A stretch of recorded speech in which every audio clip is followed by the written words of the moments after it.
Energetic hero Ram routine కథా కథనాలతో సినిమాలు చేసి ఘోరంగా దెబ్బతిన్నాడు.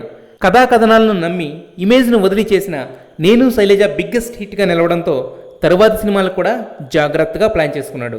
అయితే ప్రస్తుతం 14 రీల్స్ నిర్మాణంలో కందిరీగ డైరెక్టర్ సంతోష్ శ్రీనివాస్ దర్శకత్వంలో రామ్ నటిస్తున్న సినిమాకి హైపర్ అనే హై వోల్టేజ్ టైటిల్ని ఫిక్స్ చేశారు.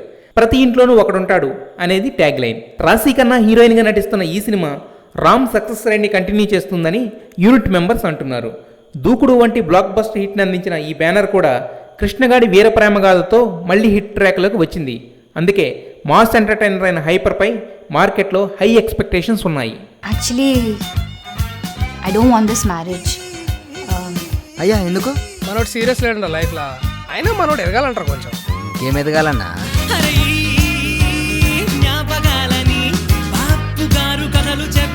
మనం పేరుకే ఇంజనీర్, పొట్టకొస్తే అక్షరముకు రాదు.